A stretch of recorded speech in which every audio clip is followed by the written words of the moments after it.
বিএনপির ভারপ্রাপ্ত চেয়ারম্যান তারেক রহমানকে ভোটার তালিকায় অন্তর্ভুক্ত করতে নির্বাচন কমিশন সিদ্ধান্ত নেবে আজ।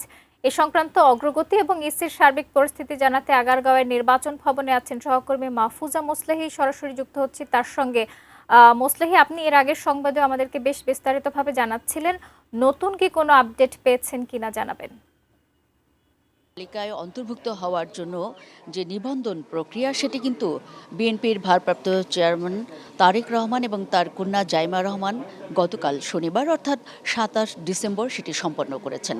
নিবন্ধন প্রক্রিয়া সম্পন্ন করলেও ভোটার তালিকায় তাদের নাম চূড়ান্তভাবে যে অন্তর্ভুক্ত করার ইসির সিদ্ধান্ত সেটি কিন্তু আনুষ্ঠানিকভাবে এখনও গণমাধ্যমকে জানায়নি নির্বাচন কমিশন।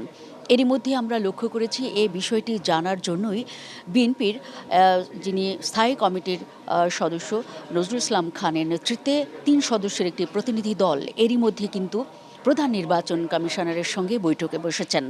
এই মুহূর্তে বৈঠক চলছে এবং বৈঠক শেষেই মূলত এই তারেক রহমানকে ভোটার তালিকায় অন্তর্ভুক্ত করার ক্ষেত্রে যেই চূড়ান্ত সিদ্ধান্ত নির্বাচন কমিশনের পক্ষ থেকে সেটি আমরা জানতে পারব এবং এ বিষয়ে বিএনপি নেতারা যেমন আমাদেরকে ব্রিফ করবেন, একই সঙ্গে নির্বাচন কমিশনের পক্ষ থেকেও ব্রিফিংয়ের মাধ্যমে এই বিষয়টি আমাদেরকে নিশ্চিত করা হবে বলে জানতে পেরেছি।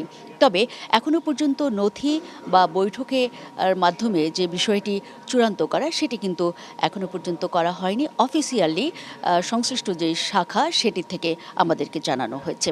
এই মুহূর্তে নির্বাচন কমিশনের যে সার্বিক পরিস্থিতি বা প্রস্তুতি সে নিয়েও কিন্তু ইন্টারনালি অনেক রকমের তারা আলাপ আলোচনা প্রস্তুতির যে বৈঠক সেটিও কিন্তু তারা চালাচ্ছেন।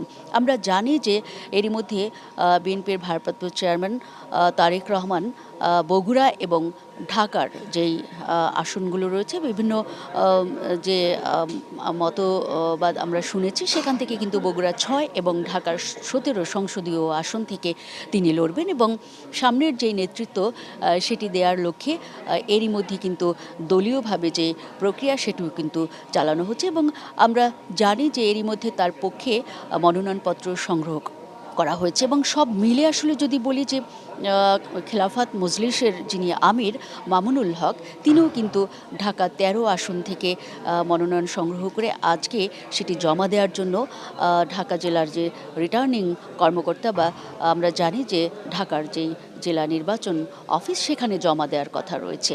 এই ছিল আমার কাছে নির্বাচন কমিশন থেকে সবশেষ পরিস্থিতির খবর।